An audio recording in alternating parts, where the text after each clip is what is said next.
Assalamualaikum warahmatullahi wabarakatuh. Berjumpa kembali Bapak Ibu guru semua di pelatihan pemanfaatan Google Docs dan slide dalam pembelajaran. Salam cerdas antusias. Nah, kali ini di modul yang kedua kita akan membahas lebih detail tentang pemanfaatan Google Docs terlebih dahulu tentunya ya. Google Docs untuk pembelajaran. Nah, nanti di dalamnya di modul yang kedua ini Bapak Ibu akan mempelajari tiga praktik terbaik di mana pemanfaatan Google Docs ini untuk berbagai keperluan. Yang pertama adalah untuk Google Docs sebagai bahan bacaan atau sebagai modul ataupun sebagai bahan bacaan yang akan diakses oleh para peserta didik. Nah, nanti akan diajarkan tentang bagaimana membuat dokumen barunya, apakah bisa juga menguploadkan bahan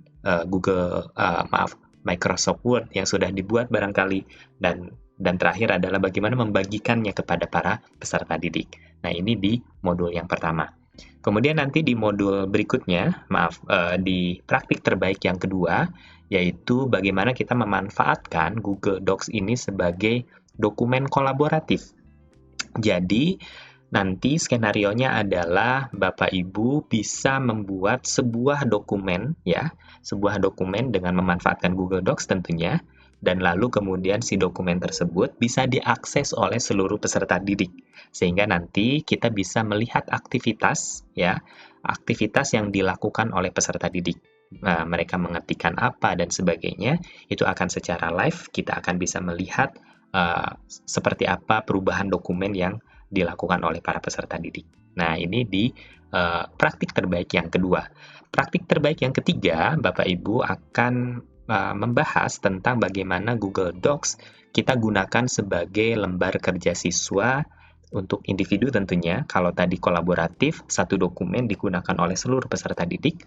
Kalau untuk lembar kerja siswa ini, bagaimana kita membuat lembar kerja supaya nanti lembar kerjanya tidak perlu ditulis ataupun difoto begitu ya. Nah, kita bisa gunakan Google Docs sehingga nanti peserta didik pun bisa langsung mengerjakan di Google Docs yang dibuat oleh Bapak Ibu guru sekalian.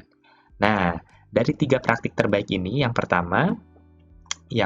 praktik terbaik yang pertama ini lebih ke pembelajaran pasif ya, karena nanti peserta didik hanya bisa mengakses materinya ataupun mendownloadnya. Tetapi untuk praktik terbaik yang kedua dan yang ketiga, ini adalah salah satu praktik terbaik untuk pembelajaran aktif. Jadi, Bapak Ibu akan meminta peserta didik untuk aktif terlibat dalam memodifikasi ataupun mengisi dokumen dari Google Docs yang Bapak Ibu siapkan, dan nanti akan menjadi bahan pembelajaran yang kolaboratif dan aktif untuk para peserta didik kita. Baik, itu saja yang bisa saya sampaikan untuk video kali ini. Nanti Bapak Ibu akan mulai masuk ke praktik terbaik tiap modulnya, begitu ya, dari mulai membuat bahan bacaan, dokumen kolaboratif, ataupun untuk lembar kerja siswa. Terima kasih, sampai berjumpa di video berikutnya. Salam cerdas antusias.